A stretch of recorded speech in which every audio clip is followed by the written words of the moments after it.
took my 6-year-old son one night and went down to a little market, going inside to purchase some things. And on the way in to that market, I met a gentleman coming out the door, and an argument erupted, and before I knew it, I had just hit him, knocked him down, and he fell into a stack of bottles. The bottles bursted, and immediately he leaped up with a broken bottle and began to stab at me. I lifted my left arm to try to stop the blow, and the bottle actually severed the biceps muscle, the major arteries in my arm, and I was bleeding to death in just a matter of seconds. But full of anger and hatred and rage, I kept fighting and kept bleeding. My little son was screaming. He was hysterical. But the man that ran the store came over and said, if you don't get to a hospital, you'll bleed to death in just a few minutes. So he actually took me in my own automobile to the hospital, and when we entered the emergency room, I was barely conscious. And as the medical attendants began to work on me, I could hear their voices, and I could hear them saying, we can't help him. He'll have to be transported to another hospital. Probably will lose the arm. And as they loaded me into an ambulance, my wife had arrived by that time and got in the ambulance with me. But as they pulled out of the parking lot of that hospital, a young paramedic looked down into my face, and I could barely see him. I was so weak. But he said, sir, you need Jesus Christ. And I didn't know Jesus. I didn't know what he was talking about. So my reaction to that was to begin cursing. And again, he stated to me, you need Jesus. And as he was talking to me, it appeared like the ambulance literally exploded in flames. I thought it had actually blown up. It filled with smoke, and immediately I was moving through that smoke as if through a tunnel.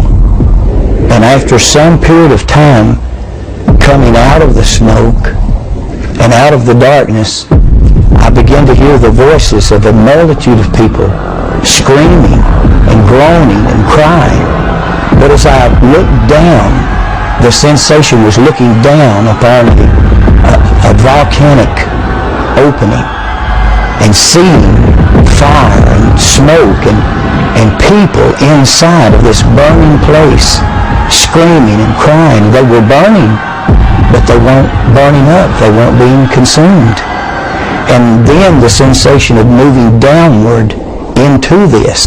But the most terrible part of it, I began to recognize many of the people that I was seeing in these flames, as if a close-up lens on a camera was bringing their faces close to me. I could see their features and see the agony and the pain and the frustration. And a number of them began to call my name and said, Ronnie, don't come to this place. There's no way out. There's no escape. If you come here, there's no way out.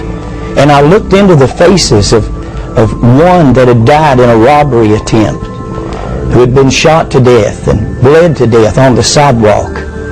And I looked in the face of 2 others that had died drunk in an automobile accident. And I looked into the face of others that had died of drug overdoses, that we had partied together, and the agony and the pain. But I believe the most painful part of it was the loneliness.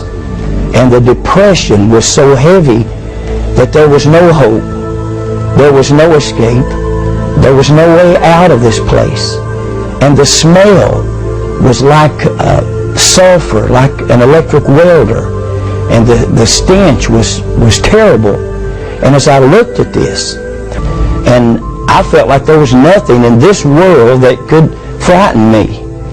My life was wrecked. My marriage was wrecked. My health was wrecked. But now I'm seeing something that literally scares me to death because I don't understand it.